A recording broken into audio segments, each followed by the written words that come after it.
이번 주 건강 365에서는 전립선 비대증을 중심으로 여러 가지 궁금증도 풀어보고 건강한 중년을 함께 준비해 보도록 하겠습니다. 먼저 오늘의 주치 소개해드립니다. 파티마병원 비뇨의학과 장재윤 과장과 함께하겠습니다. 어서 오세요. 안녕하세요. 안녕하십니까. 네. 안녕하십니까. 대구 파티마병원 비뇨의학과 과장으로 근무하고 있는 장재윤입니다. 네, 반갑습니다. 반갑습니다. 요즘에 많이 인식들이 달라졌다고 해도 실제 환자들이 이 비뇨의학과의 문턱을 넘어가는 게 또 쉽지만은 않은 것 같습니다. 최대한 환자분들이 많이 좀 뒤로 미루다가 병원을 방문하지 않을까 싶은데 요즘 비뇨의학과 분위기는 어떻습니까? 사실 전립선이란 단어 자체가 그간 공공장소에서 얘기하는 것조차 터부시 되어 왔던 것이 사실입니다. 주로 고령의 환자분들께서 소변이 불편할 때 나이 때문에 그러려니 생각하시면서 치료를 받지 않으시는 경우가 많고요. 실제로 중장년층의 환자분들은 전립선 문제가 정력과 직결되는 문제처럼 생각하셔가지고 불편한 것을 티를 내지 않으시려고 진료를 늦추는 경우도 많은 것 같습니다. 다행히도 최근에는 비뇨의학과 질환들이 유튜브 같은 동영상 서비스를 통해 많이 공론화가 되었고 그렇다 보니 그래도 예전보다는 편하게 불편한 점을 말씀하시는 것 같습니다. 네, 과장님, 여성 건강 핵심하면 자궁, 난소를 떠올리듯이 네. 남성 건강의 핵심하면 딱 생각나는 단어가 사실 전립선이거든요. 네. 맞습니다. 이 전립선 건강은 남성의 배뇨 기능, 그리고 성 기능, 생식 건강, 삶의 질에 매우 중요한 의미를 갖습니다. 전립선은 방광 바로 아래 위치에 요도를 감싸고 있으며 정액의 약 20에서 30%를 차지하는 전립선액을 만들어 정자의 운동성과 생존을 돕고 외부 세균의 침입을 막아 요로 감염을 예방하는 역할을 하기도 합니다. 이러한 전립선에 문제가 생기면 소변 줄기가 약해지거나 잔뇨감, 빈뇨, 그리고 절박뇨 등 다양한 배뇨 장애가 나타나게 되고 심할 경우 방광 기능 저하, 그리고 신장 기능 저하, 요로 감염 등의 합병증으로 이어질 수 있습니다. 또한 전립선 건강이 나빠지면 성기능 저하, 심리적 위축, 그리고 우울감 등 정신 건강에도 악영향을 미칩니다. 특히 50세 이후에 전립선 비대증, 전립선염, 그리고 전립선암 등 전립선 질환의 위험이 크게 증가하며 실제로 중장년 남성의 삶의 질을 크게 좌우하는 건강 요소로 꼽히기도 합니다. 따라서 전립선 건강은 단순히 소변 문제를 넘어 남성의 전반적인 건강과 활력, 그리고 노년의 삶의 질을 지키는 핵심적인 의미를 가집니다. 네. 여러 전립선 질환 중에서도 가장 환자가 많은 이 전립선 비대증, 말씀하셨듯이 우리가 가장 먼저 소변 장애를 떠올리게 되잖아요. 네. 근데 사실 엄밀히 보면 전립선은 이게 지금 배뇨기관도 아닙니다. 그런데 왜 이런 증상이 생기는 걸까요? 그러네요. 네. 그렇게 생각하실 수 있는데 일단 전립선의 아까도 앞에 말씀드렸듯이 전립선의 해부학적인 위치가 이제 방광 아래에 있는 요도 바로 밑에 위치하고 있어서 이 전립선이 커지게 되면서 요도를 압박하면서 이런 배뇨 증상이 생기게 됩니다. 네. 일단 이 전립선 비대증은 이 발생하는 기전이 여러 가지 기전들이 있지만 그 중에서도 이제 나이가 들면서 지속적으로 남성 호르몬에 이 전립선 조직이 노출됨에 따라 세포의 증식이 자극이 되면서 발생하게 된다는 이론이 가장 잘 알려져 있습니다. 이렇게 비대해진 전립선 조직이 요도를 압박하고 심할 경우 일부는 방광 내부로도 밀고 나오게 되어가지고 배뇨 시에 요도 내 압력의 감소가 원활하게 이루어지지 않아 요도를 통과할 수 있는 소변의 양이 줄어들게 되고 네. 소변을 보기 위해서 힘을 많이 이제 써야 하게 되는 그런 폐색 증상이 생기기도 합니다. 또 방광 쪽으로 밀고 나와서 방광 내부를 자극하거나 혹은 앞서 말씀드린 폐색 증상으로 인해 2차적으로 방광의 배뇨근을 예민하게 만들어서 방광의 신축성을 떨어뜨려 소변을 저장하는 기능이 악화되면서 소변을 자주 보게 만드는 저장 증상 혹은 자극 증상이 생기기도 합니다. 이러한 이유로 소변을 자주 보면서 방광 내 소변의 배출을 힘들게 하여 불안전한 배뇨를 일으키게 됩니다. 네. 저도 개인적으로 이제 중년의 나이에 접어들다 보니까 이런 방광이나 전립선 문제 정말 남의 일 같지 않다는 생각이 듭니다. 네. 근데 우리가 흔히 이제 나이가 그러려니 하다가 이게 치료 시기를 놓치게 되면은 이게 점점 안 좋아져서 어떻게 신장까지 안 좋은 영향을 미칠 수가 있다면서요? 네, 그렇습니다. 네. 증상이 심하지 않은 것 같다고 해서 참고 치료를 받지 않는다면 본인도 모르게 지속적으로 방광 내에 잔뇨가 남게 되고 또한 이 잔뇨가 남음으로써 방광 내 압력이 높은 상태로 유지되어 요로 감염이나 방광 결석 같은 합병증이 생기기도 하고 또 장기적으로는 방광 형태의 변화 그리고 배뇨근의 기능이 저하됨으로써 그래서 결국에는 이러한 방광 내압의 증가가 상부요로 즉 신장 내압의 증가로도 이어지고 신장 기능의 악화를 초래할 수도 있습니다.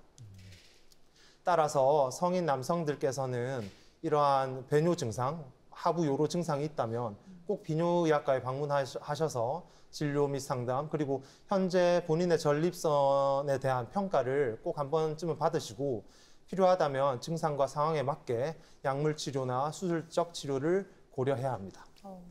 어떤 질환이 있을 때 그 원인을 밝혀내는 게 참 중요하잖아요. 네. 전립선 비대증의 원인은 이제 나이, 즉 노화지만 이 노화 말고도 다른 원인들도 있을 것 같거든요. 어떻습니까? 그렇습니다. 일단 그래도 가장 중요한 건 이 노화가 가장 중요한 원인이라서 제가 간단하게 말씀드리면 이 연령대가 높을수록 많은 분들이 이제 전립선 비대증을 가지게 됩니다. 세계적으로 입증된 유병률은 보통 40에서 45세 즈음에 이제 전립선 비대증이 많이 발견하게 되고 보통 우리가 60대에는 60%, 70대에는 70%, 80대에는 80% 이렇게 이제 이른다고 보고를 하고 있습니다. 네. 또 아까 말씀하신 것처럼 전립선 비대증의 위험 요소는 연령, 노화 이외에도 다른 여러 가지 요소가 작용하게 되는데 크게는 우리가 교정 불가능한 요소들 혹은 우리가 어떻게 노력함으로써 좀 교정이 가능한 요소로 나눌 수가 있는데요. 먼저 교정이 불가능한 요소에는 이제 전립선 비대증에 대한 가족력 그리고 방광암의 가족력 혹은 높은 남성 호르몬 수치를 가지는 경우도 이제 전립선 비대증의 위험도를 높이게 됩니다. 또 많이 궁금해하시는데 전립선 암의 가족력은 일단은 보고된 바로는 전립선 비대증과는 독립된 질환으로 연관성이 크게 높지는 않다고 알려져 있습니다. 다음으로 우리가 노력함으로써 어느 정도 교정이 가능한 요소로는 이제 우리 소위 말하는 대사증후군, 내과적 질환, 당뇨나 고지혈증 같은 내과적 질환, 혹은 높은 카페인 섭취 그리고 신체 활동이 적은 분들, 혹은 음주량이 많은 분들, 그리고 고지방 식단이나 혹은 섬유소 섭취가 적은 이런 식습관 등이 이제 전립선 비대증을 야기할 수 있다라고 알려져 있습니다. 네. 노화, 가족력, 높은 남성 호르몬, 또 식습관 등등 여러 가지 원인을 짚어주셨는데 네. 지금 이 밖에 전립선이 커지는 또 다른 원인으로 인종이 있다고 들었습니다. 근데 이 중에서 또 아시아 남성은 발생 위험이 적다고 하는데 그런 이유가 있을까요? 일단 일반적으로 전립선 비대증은 백인보다는 흑인에서 더 호발하는 것으로 밝혀져 있으며 아시아인들이 말씀하신 대로 전립선 비대증의 발생률은 다른 인종에 비해서는 낮다고 알려져 있습니다. 네. 이러한 인종 간 차이는 뭐 유전적 요인도 물론 있겠고 혹은 생활 환경이나 식습관 등이 복합적으로 작용하는 것으로 생각이 됩니다. 예를 들어 채식 위주의 식단을 주로 하는 인구 집단에서는 전립선 비대증이 더 적게 발생한다. 이런 보고가 있습니다. 네. 같은 맥락으로 흥미롭게도 미국으로 이민을 가서 이제 생활하는 아시아인 남성에게는 전립선 비대증의 발생률이 현지 백인과 비슷하게 증가하는 경향이 있다라는 그런 이제 연구가 있는데요. 아무래도 앞서 말씀드린 것처럼 우리 음식 문화나 식습관 이러한 환경적인 요인들이 질환 발생에 중요한 역할을 한다는 점을 시사한다고 할 수 있겠습니다. 그렇겠네요. 식습관이 참 무엇보다 중요하다는 그런 지적이었는데요. 이제 그 전립선 비대증에 대해서 본격적으로 진단과 또 치료에 대해서 좀 알아봐야겠습니다. 병원에서는 어떤 검사를 통해서 진단을 하게 되나요? 네, 먼저 가장 기본적으로는 직장 수지 검사를 통하여서 전립선 진찰을 할 수 있습니다. 그래서 전립선 크기나 그리고 촉진했을 때 결절이 있는지 혹은 조직의 어떤 경도가 딱딱한 정도가 어느 정도인지를 파악할 수 있는 가장 기본이 되는 진찰법이 되겠습니다. 네. 그리고 경직장, 즉 항문을 통한 전립선 초음파 검사가 있는데 이 검사를 통하여서 전립선 크기를 측정할 수 있고 그리고 전체적인 전립선의 모양 이런 것들을 확인할 수 있습니다. 또 요속 검사라는 검사를 통해서 환자분이 배뇨, 평상시에 소변을 보는 어떤 패턴이나 최대 요속 그리고 배뇨 후에 잔뇨량을 측정할 수 있고 네. 필요시에는 방광 내시경을 통하여서 좀 더 정확한 전립선의 모양과 방광으로 돌출 여부 등을 확인할 수 있겠습니다. 요속 얘기를 해주셨는데 이게 빨라야 괜찮은 건가요? 아니면 느려야 되는 건가요? 일단은 최대 요속 수치를 우리가 가장 중요하게 보고 있고요. 네네. 보통 전립선 비대증이 있는 분들이 이제 최대 요속이 굉장히 이제 낮은 수치로 그렇군요. 측정이 됩니다. 네. 그래서 최대 요속을 가지고 우리가 이제 평상시에 이제 우리 소변 세기, 우리 어떤 이 소변 줄기의 힘이나 이런 거를 네. 확인할 수 있고 그것이 이제 앞에 말씀드렸던 폐색 증상을 어느 정도 우리가 추정할 수 있는 그런 지표가 되기도 합니다. 그렇군요. 네네. 우리 신상윤 MC께서 아무래도 정말 더 집중해서 오늘 질문이 많을 수밖에 맞습니다. 없을 것 오늘 같습니다. 집중해서 제가 잘 듣고 있거든요. 예. 아, 그럼요. 또 남성분들이라면 잘 담아두셔야 될 필요가 있습니다. 맞습니다. 근데 전립선 비대증 치료하면 보통 수술해야 된다 이렇게 알고 계시는데 과장님 제가 생각할 때는 뭐 너무 심하지 않은 그러니까 경증일 때는 약물 치료도 가능하지 않을까요? 맞습니다. 일단 전립선 비대증의 치료에 대해서 일단 말씀드리면 크게 세 가지로 나누어서 설명을 드릴 수 있겠습니다. 첫 번째로는 말씀하신 것처럼 증상이 심하지 않고 다행히 아직까지 방광 상태나 이런 것들이 악화가 진행되거나 이런 경우가 아닐 경우에는 환자가 호소하는 증상이 심하지 않다면 관찰을 하는 것도 한 가지 방법이 될 수 있습니다. 단 이런 경우에는 증상이 바뀌는지 혹은 악화되는지를 확인하기 위해서 추적하는 것이 중요할 것 같고 혹시 증상이 이제 악화되거나 어떤 증상이 새로 생긴다거나 이런 변화가 있다면은 치료를 또 고민을 해보아야 합니다. 네. 두 번째로 이제 말씀하신 대로 약물 치료가 되게 중요한 치료법 중에 하나인데 일반적으로 전립선 비대증의 치료에 쓰이는 약물은 크게 세 가지 종류의 유형의 약물을 쓰게 됩니다. 가장 대표적인 유형은 요도를 둘러싸고 있는 전립선 요도 부근의 괄약근, 근육을 이완시켜서 소변이 배출될 때 요도 내압을 감소시켜 배뇨가 좀 더 원활하게 할 수 있도록 보조하는 그런 약물이 있고요. 그리고 두 번째로는 전립선에 작용하는 남성 호르몬의 생성을 막아 전립선이 더 커지는 것을 예방하고 혹은 장기적으로는 전립선의 크기가 좀 더 줄어들도록 유도하는 그런 약제도 있습니다. 또 마지막으로는 앞서 말씀드린 방광 자극 증상, 저장 증상이 있을 경우에는 방광의 배뇨근을 이완하여 이런 자극 증상을 호전시키는 데 도움이 되는 약제를 쓰게 됩니다.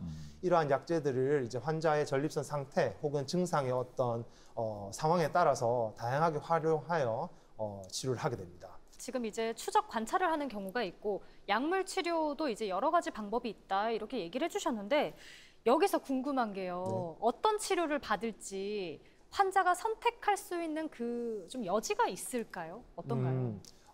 일단 이 치료가 어떤 식으로 이제 진행하게 되는지를 제가 간단하게 말씀드리면 물론 앞에 말씀드렸다시피 증상이 크게 불편하지 않고 방광 상태가 악화되지 않는 상황이라면 치료를 하지 않고 기다릴 수도 있습니다. 하지만 증상이 있거나 혹은 방광의 상황이 좋지 않다.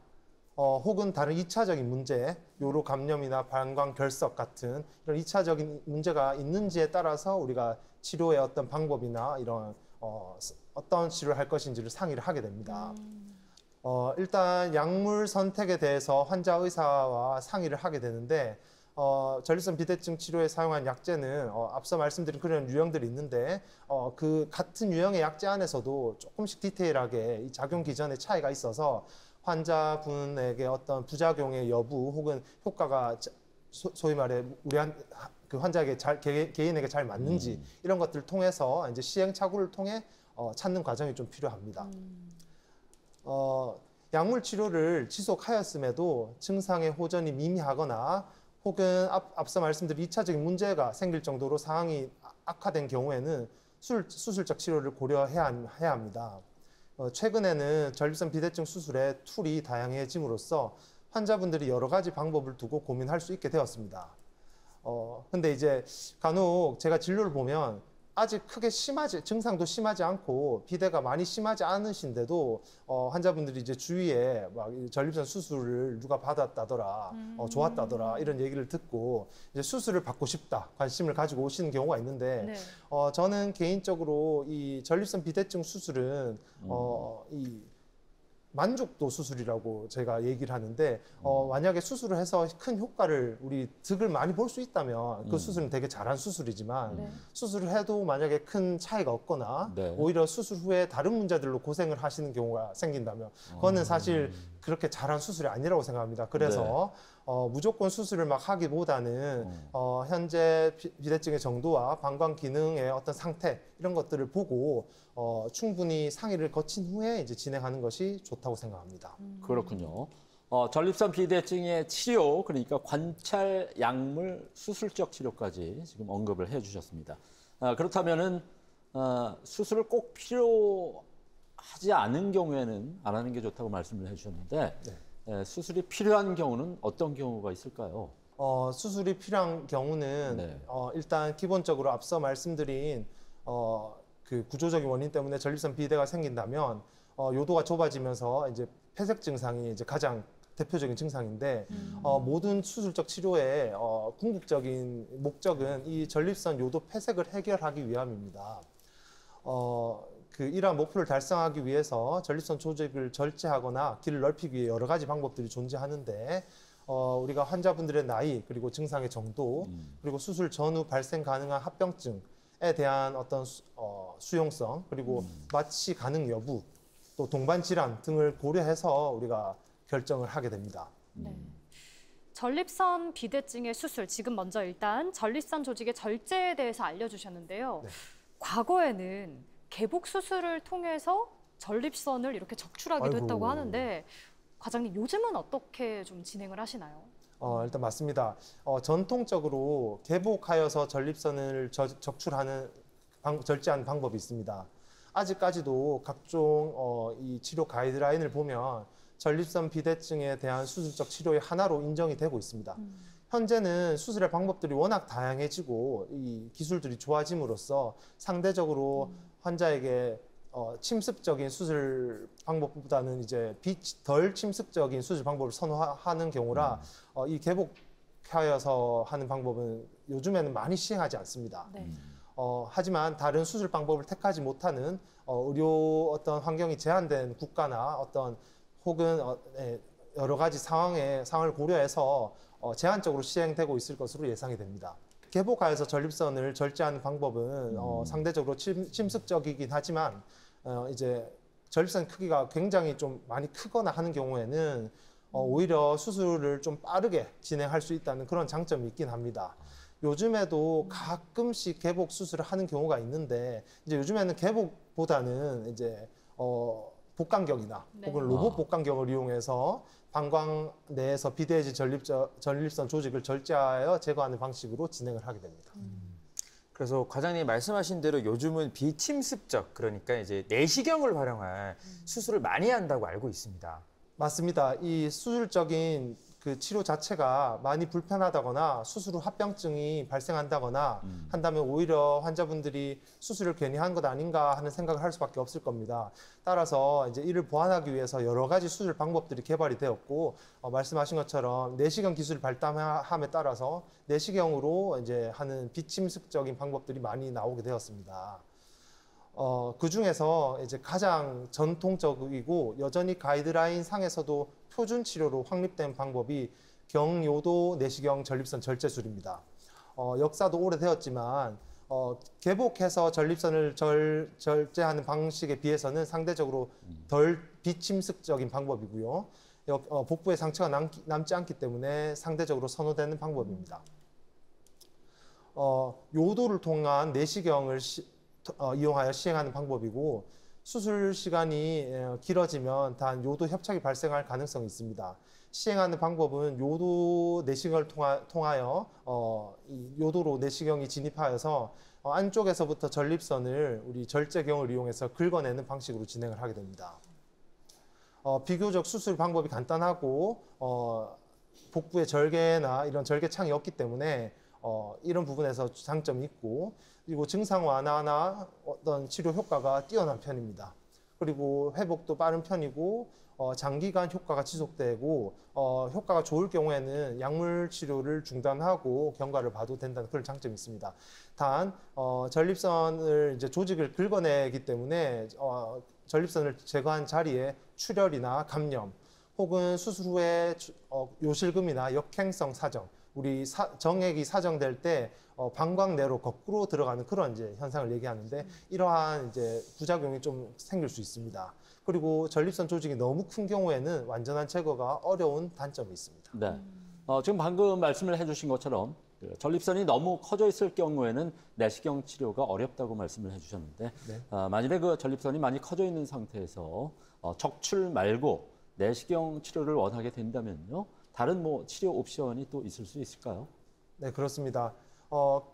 비슷한 경요도적 내시경 수술이지만 이번에는 레이저를 사용하여서 전립선을 바깥쪽에서부터 벗겨내는 전립선 절제술이 있습니다. 흔히 홀뮨 레이저를 사용하는 홀랩 수술이라고 얘기를 하는데요. 네.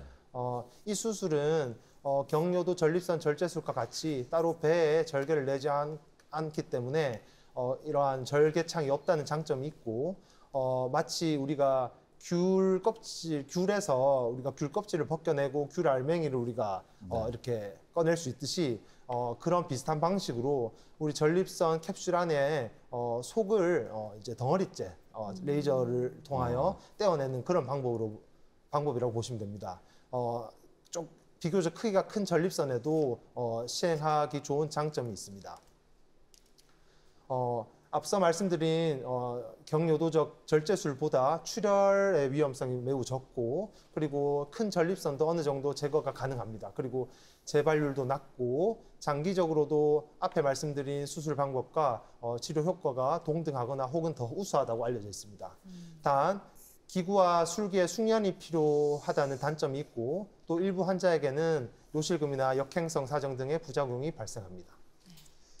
여러 분과에서 이제 로봇을 활용한 수술이 많이 이루어지다 보니까 당연히 전립선 비대증 환자분들도 로봇 수술에 대해서 궁금증을 많이 가지실 것 같아요. 저도 트렌드에 굉장히 좀 민감하거든요, 과장님. 좀 트렌디한 수술도 같이 좀 담아주세요. 맞습니다. 그렇습니다. 최근에는 우리 최소 침습적인 방법으로 시행하는 전립선 수술이 이제 트렌드가 되어서 대중화가 되고 있습니다. 그 중에 말씀하신 것처럼 로봇을 이용한 전립선 수술에는 우리 아쿠아 어블레이션이라고 얘기를 하는데, 워터젯, 우리 수압을 이용해서 전립선을 제거하는 방법이 있습니다. 네. 이 방법은 의사가 이제 전립선의 초음파를 측정하여 이제 모양을 보고 어디서부터 어디까지 수술할지를 로봇에 입력을 하면 그 로봇이 강한 물줄기, 이 수압을 이용해서 전립선을 갈아버리는 그런 수술 방법입니다. 역시나 수술 시간이 짧고 짧은 장점이 있지만 이는 단점으로는 상대적으로 출혈량이 좀 많을 수 있어서 뭐 상황에 따라서는 수술 후에 다시 우리 내시경을 통하여 전립선이 제거된 자리에 지혈술을 따로 좀 해줘야 된다, 이런 단점이 있을 수 있습니다. 또 가장 최근에 도입된 기술 중에서는 리줌이라는 수증기를 이용한 전립선 열 치료 방법이 있는데, 네. 이 방법은 요도 내 전립선 조직에 특수한 수증기를 주사하여서 양쪽의 전립선 조직에 이 열로 인해서 괴사를 유도하여 부피를 줄여주고, 이를 통해서 전립선 요도를 넓어지게 하는 그런 수술 방법입니다.